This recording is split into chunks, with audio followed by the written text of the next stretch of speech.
Olá pessoal, boa noite a todos os inscritos do canal. Também quero aproveitar e desejar aí um ótimo final de semana, né? Final de semana em paz, tranquilo aí para todos nós. Então, tinha feito o último vídeo aí falando um pouco do som, né, do Gol. Aí contei os planos que eu tava planejando fazer. Aí eu acabei fazendo as modificações, né?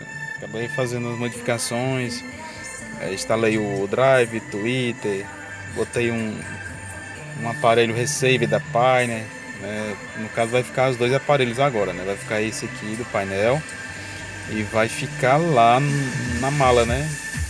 Vai ficar um outro aparelho, vai ficar independente. Esse aqui vai ficar só com o sistema de alto-falante aqui nas portas e o outro lá só com a caixa. Ficou legal, eu gostei, né? Ficou um grave bem legal, melhorou muito o som.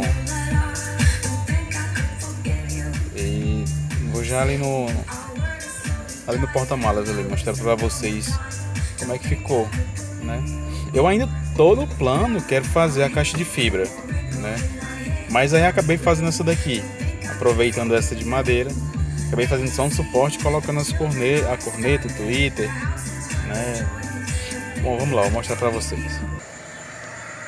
Então, pessoal, tá aí. Veja como ficou o aparelho, né? Aqui ele não tem mais o CD, né? É só aqui o auxiliar, o USB, né? Rádio. É um lançamento da Pioneer, modelo novo, né? E o que eu já tinha mostrado, né? Que é o sub, o Twitter e a corneta, o Drive, né? Twitter JBL, Drive também JBL, tudo ligado naquele mesmo modo, né? No mesmo modo, e vai ficar independente com esse aparelho aqui. Ele não está funcionando agora, tá só aqui, falta só instalar. Por enquanto ele está tocando no som lá, no som do painel.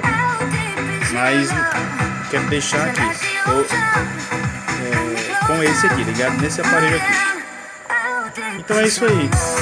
Eu fiz o vídeo só para mostrar mesmo aí como que ficou. Eu gostei, né? Mas o plano de fazer a caixa de fibra aqui continua. E se Deus quiser a gente vai fazer, né? Mas por enquanto tava sem fazer nada e resolvi. Fiquei com vontade, né, de botar essa aí, instalar Twitter, corneta. Eu gostei.